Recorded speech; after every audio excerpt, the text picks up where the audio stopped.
Alors, troisième mission Pandas, on va regarder tout de suite l'intitulé de la mission. Elle est ici, depuis la page web. Alors, quand ça commence par depuis la page web, déjà, on peut avoir une compréhension sur comment on va faire l'import. A priori, on va utiliser un import de la méthode Pandas qui s'appelle read.html. Pourquoi? Parce que read.html, ça permet d'extraire des tableaux depuis une page web. Donc voilà, prenez l'habitude, dès que vous lisez la mission, tout de suite dans votre tête, savoir quelle méthode vous allez utiliser avec Pandas, générer le nombre total de pays vainqueurs de la Coupe du Monde de football depuis sa création, ainsi que le classement des équipes ayant remporté la compétition. Donc a priori, ce qu'on va devoir faire, c'est extraire un ou plusieurs tableaux qui seraient sur une page web et ensuite faire un peu de manipulation pour générer ce qu'il demande, à savoir le nombre de pays vainqueurs de la Coupe du Monde et le classement des équipes ayant remporté la Coupe du Monde. Alors, cette mission, elle va répondre aux questions suivantes comme d'habitude. Voilà, donc je vous invite à mettre sur pause si vous voulez regarder en détail. Cette mission va utiliser les attributs et les méthodes que vous voyez ici. Et là, vous avez les différents liens. Je vais cliquer sur voir le dataset. Ça renvoie pas vers le dataset, ça renvoie vers la page web. La page web, c'est une page Wikipédia comme vous le voyez, qui s'appelle Coupe du Monde de football. À l'intérieur de cette page, il y a plusieurs tableaux. On en voit par exemple un ici, on en voit un ici. Là, il y a du texte, là, il y a du texte, là, il y a du texte. Donc, je vais pas tous vous les montrer, mais dès que je vais arriver sur un nouveau tableau, ce qui me semble être un tableau, hein, parce que des fois c'est un peu particulier. Là, on a un tableau. A priori, ça serait celui-ci qui va nous intéresser, puisque on voit que c'est le tableau palmarès et on nous demande de générer des choses en rapport avec le palmarès. Donc voilà, mais je vais revenir là-dessus juste après. Donc on va pouvoir importer Pandas à Speedy comme d'habitude, faire donc la méthode comme je l'ai dit, faire une méthode read.html. À l'intérieur, je mets l'URL de la page, donc j'ai juste fait un copier-coller de ça et je l'ai mis ici. Donc on fait un read.html même si la page n'a pas l'extension HTML, les pages web ne termineront pas toujours en .html comme un fichier CSV dans un format CSV ne sera pas toujours avec l'extension .csv, ça peut être aussi un format .txt. Donc c'est pas l'extension qu'il faut prendre en compte quand vous voyez HTML ou CSV, c'est plutôt la manière d'importer. Ici, ce qu'on veut, c'est importer un tableau depuis une page web. Donc à partir du moment où c'est depuis une page web, on fera toujours un read HTML. Il y a d'autres manières de faire que je vous montrerai dans les missions à venir. Ce que j'ai noté, c'est qu'il y a plusieurs data frames qui sont présents dans la liste. C'est vraiment ça qu'il y a à retenir, c'est dans la liste. Quand vous faites un read HTML, il va pas vous retourner un data frame comme il le ferait par exemple avec un read CSV. Ce qu'il va vous faire, c'est vous retourner une liste Python et à l'intérieur de la liste Python, il y aura potentiellement un ou plusieurs data frames suivant ce qu'il a réussi à trouver dans la page. A priori ici, il va avoir plusieurs data frames puisqu'il y avait plusieurs tableaux à l'intérieur de la page Wikipédia, mais ça on va le voir. Donc là on voit le résultat qu'il nous a donné. En gros, qu'est-ce qui se passe? Et ben à chaque fois que je vais remonter tout en haut, on peut voir qu'il y a eu plusieurs tableaux qui sont générés puisqu'à chaque fois Pandas commence son indexation à 0. Donc là on voit un premier tableau, là on en voit un deuxième, là un troisième. Je peux descendre, là un quatrième et ainsi de suite. Je vais pas tous les faire, mais en tout cas ça montre qu'il a réussi à récupérer plusieurs tableaux. Ce que j'ai fait, c'est que j'ai relancé la même méthode, je l'ai assignée dans une variable qui s'appelle list dfs, df avec un s parce que potentiellement il peut y avoir plusieurs data frames, c'est le cas ici, et une liste parce que ce qui régénère c'est pas un data frame, c'est une liste Python. Là, j'ai relancé la liste, le résultat est strictement identique à là-haut. Et ce que j'ai fait juste après en dessous, c'est de lancer un len, donc ça permet de savoir la longueur de la liste. Donc j'ai fait un len list dfs pour savoir le nombre de data frames qu'il y a dans ma liste et il me retourne 17. Donc il y a 17 data frame. Pandas a réussi à extraire 17 tableaux dans la page web et donc à générer 17 data frames.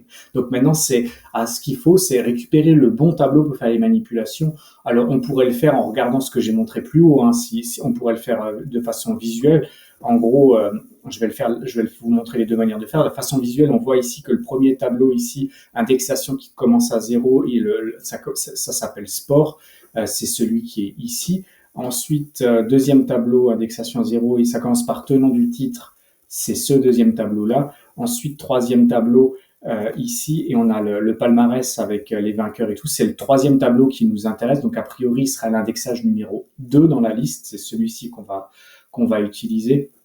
Et sinon, on peut appeler tout simplement la liste en lui donnant l'indexage, c'est ce que j'ai fait là. Là, je vais scroller. Voilà. Ce que j'ai fait ici, donc là j'ai appelé ma liste et je lui ai dit va à l'élément 0, il me sort le premier data frame qu'il a réussi à générer, c'est ça. Et donc il a réussi à générer un data frame qu'on voit, donc j'ai dit, hein, c'est celui-ci ici.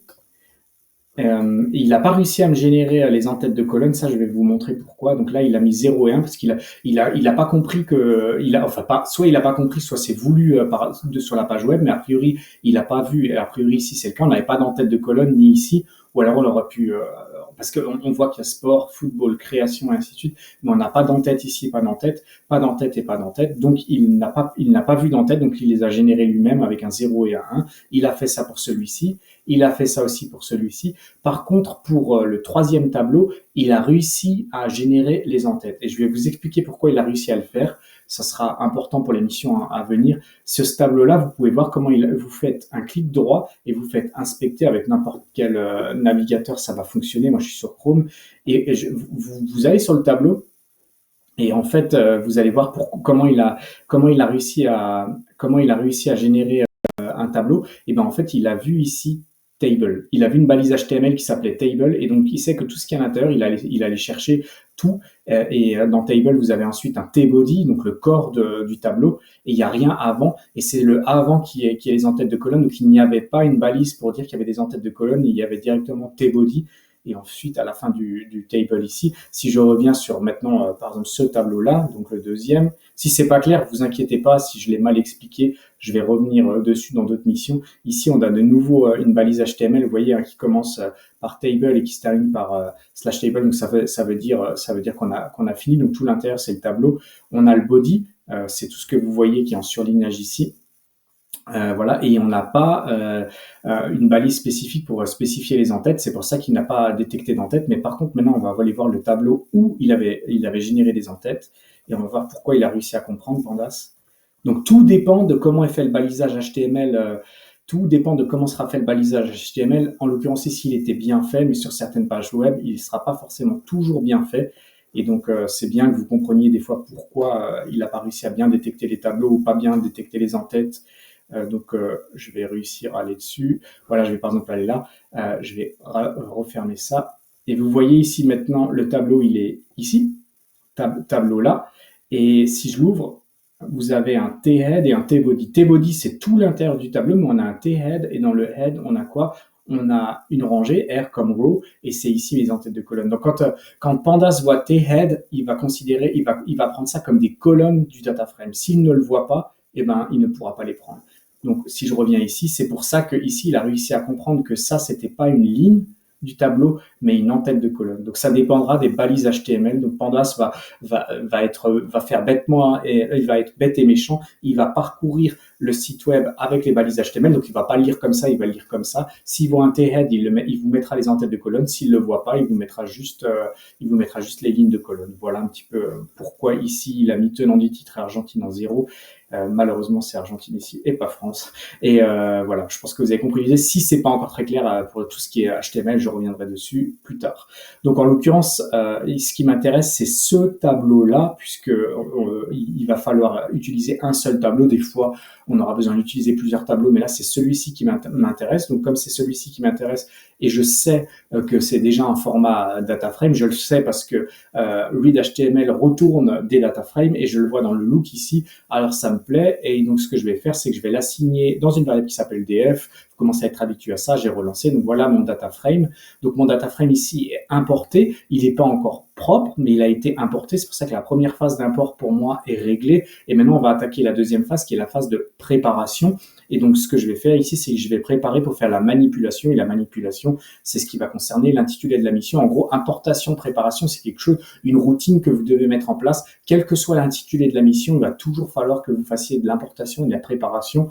Voilà. Donc là, la préparation, ce que je vais faire, c'est que je vais isoler ce qui m'intéresse. En gros, là, j'ai le data frame complet. J'ai l'édition, mais on ne me demande pas de traiter ces éléments-là. Il y a les années de chaque Coupe du Monde, mais on me demande pas de les traiter. Le score non plus, le finaliste non plus. Le troisième, c'est les vainqueurs, les gagnants qui intéressent. Donc, en fait, je vais isoler cette colonne parce que j'ai besoin que de celle-ci. Donc, je vais pas besoin de m'embêter avec les 5 autres. Donc, ce que j'ai fait, c'est que j'ai appelé mon data frame, j'ai ouvert des crochets et je lui ai sélectionné une seule colonne. La seule chose, c'est très simple. La seule chose que vous avez à comprendre, c'est quand vous sélectionnez une seule colonne, l'objet Pandas qui va être retourné, c'est une série. On le voit, le look est différent de celle-ci. c'est un objet de type série, puisque là, on est en une dimension, on n'est plus en deux dimensions avec ligne et colonne. Ici, si vous voulez, on a juste un indexage, mais on n'a plus d'entête de colonne. Donc voilà, ça, c'est pas vraiment considéré comme une colonne. Voilà, c'est considéré comme une série sous Pandas.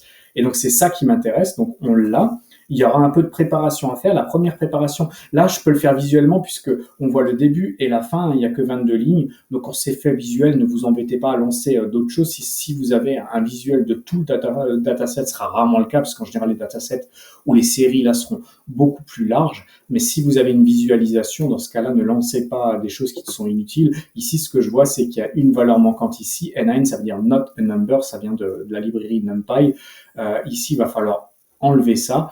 Il y a plusieurs manières de faire, mais ce que j'ai fait, donc là, j'ai stocké au préalable ce que j'avais fait, parce qu'avant ça, c'était juste une visualisation. Là, maintenant, je l'ai stocké dans une variable qui s'appelle ser. Ça permet de savoir que je suis sur un objet de type série et pas df, parce que df, c'est pour signaler que je suis un objet de type data frame. Voilà, ce que j'ai fait, c'est que j'ai appelé la méthode dropNA, et drop, ça veut dire en anglais, ça veut dire plusieurs choses, mais là, c'est dans le sens supprimer. NA, pour les objets qui sont, enfin, les not a number, donc les valeurs manquantes. Donc, en gros, qu'est-ce qu'il va faire? Il va me supprimer cette ligne, tout simplement. Donc là, c'est la même chose sans cette ligne. Là, pour le moment, c'est qu'une seule visualisation. Ça me plaît, donc je vais assigner ça dans mon ser. En gros, je vais écraser en lui disant mon ser, maintenant, c'est mon ser avec le dropNA. Et maintenant, j'ai ça sans la dernière ligne. Ensuite, la prochaine chose que je vais faire, c'est que vous voyez, à chaque fois, il met ici le nombre de fois que le pays a gagné la Coupe du Monde. Ça m'intéresse pas. Moi, je veux juste le nom du pays. Donc, en fait, j'aimerais enlever ça. Et on voit qu'à chaque fois, pour chaque ligne, c'est toujours la même structure. En gros, ce que j'aimerais enlever, c'est ce que j'aimerais garder, si vous préférez, c'est partir d'ici et aller jusque là. Autrement dit, ce que j'aimerais enlever, c'est l'indexage -1, -2, -3, -4. C'est ça que je voudrais faire. Et il y a une manière de faire ça sous Pandas qui s'appelle la slice. Alors, comme on manipule du texte, il faut d'abord appeler .str. Ensuite, vous appelez la méthode slice. Et en gros, qu'est-ce que je lui dis? Je lui dis que je veux commencer à 0, inclusif, donc il va commencer là, et aller jusqu'à -4, donc il va aller jusqu'à là, l'espace exclusif. Donc en gros, qu'est-ce qu'il va faire? Et ben, à chaque fois, il va prendre juste le nom du pays. Il va juste prendre le nom du pays et il va zapper tout ça. Donc là, j'ai fait une visualisation et on voit bien ce qui se passe. Il m'a supprimé tout ce qui était, on va dire, inutile. Donc ça me plaît. Je vais de nouveau faire une assignation de ma variable ser. Donc là, on voit qu'on a la modification qui est faite. Il y a autre chose qui ne me plaisait pas, c'est ici, on a Allemagne de l'Ouest, et ensuite Allemagne, ça c'est voilà, là, ça c'était avant la réunification de l'Allemagne, ça c'était après. Il n'y a pas d'intérêt d'avoir deux pays comme ça. On va considérer que ça a toujours été l'Allemagne. Donc ici, on peut faire un ser.replace et en gros, je lui ai dit partout tu vois Allemagne de l'Ouest, donc ça apparaissait 3 fois ici, ici et ici. Tu le remplaces par Allemagne. Donc il y a aussi le replace, vous pouvez le faire partout, vous pouvez le faire comme ça, ou vous pouvez le faire aussi en appelant str, mais je reviendrai une prochaine fois sur la subtilité entre les deux. Je vous expliquerai, pas une petite, mais il y a une différence entre replace et le .str.replace, mais pour le moment ici, ça fonctionne comme ça, donc on va le laisser comme ça. Vous voyez les résultats, il m'a remplacé Allemagne de l'Ouest par Allemagne, donc ça c'est bon. Comme c'est bon, je vais faire une réassignation, une nouvelle visualisation. Et une fois qu'on a ça, on est propre. Une fois qu'on est propre, ici, on a fini la préparation. Là, je vais faire la manipulation. C'est vraiment tout ce qui touche à l'intitulé de la mission. On m'a demandé de connaître le nombre de vainqueurs total de la Coupe du Monde. Et ben en fait, ce que je vais lui faire, c'est que pour ça, je vais appeler une méthode qui s'appelle nUnique sous Pandas. Là, et là, c'est sur un objet de type série. Et qu'est-ce qu'il va faire? En fait, il va aller compter le nombre d'éléments uniques qu'il y a là-dedans, puisqu'il y a de la redondance, puisque Uruguay l'a gagné 2 fois, l'Allemagne l'a gagné 4 fois, et ainsi de suite. Et donc, il me dit qu'il y a 8 pays en tout qui ont gagné la Coupe du Monde. Il y avait d'autres manières de faire, mais avec nUnique, c'est rapide et c'est direct. Et ensuite, la deuxième chose, c'est qu'il m'avait demandé de générer un palmarès pour les pays qui ont remporté la Coupe du Monde. Pour faire ça, il n'y a rien de plus simple. Vous lancez la méthode value counts, et là, il me dit donc le Brésil a gagné 5 fois, l'Italie 4, etc., etc., et la France est ici pour tous nos amis français. Voilà, donc ça c'était les deux choses qui avaient été demandées dans la mission. Je les assigne dans une variable pour pas les perdre, donc j'ai appelé nombre de vainqueurs pour ça et classement des vainqueurs pour ça. Et donc, pour la version finale, eh ben, il suffit d'appeler la variable nombre de vainqueurs et classement des vainqueurs, et vous avez les résultats. Voilà, donc ça vous permet ici de voir un petit peu toutes les méthodes qu'on peut utiliser. Je vais revenir je vais revenir sur ces méthodes dans d'autres missions. Donc, si c'est un peu confus ou un peu rapide, ne vous inquiétez pas. Le but ici, c'est de manipuler les méthodes, les attributs et les méthodes Pandas dans énormément de missions différentes. Et donc, si c'est pas clair sur cette mission-là, ça sera un petit peu plus clair sur la prochaine et encore plus clair sur la prochaine, etc., etc. C'est pour ça que je vous encourage de regarder les missions dans l'ordre et de continuer à les regarder. Et au final, ça va rentrer. Ça va rentrer en regardant la vidéo, mais aussi en manipulant. Donc, n'hésitez pas à aller sur le notebook. Il est dans le lien de la vidéo. Si vous êtes sur YouTube actuellement, dans le descriptif de la vidéo, vous avez le lien vers ce notebook. N'hésitez pas à le télécharger de votre côté et à travailler dessus. C'est comme ça que vous allez vraiment progresser. Si vous avez des questions ou des commentaires sur cette mission, vous pouvez le faire directement sur la page YouTube. Et si vous voulez voir l'évolution des prochaines missions, vous pouvez vous abonner.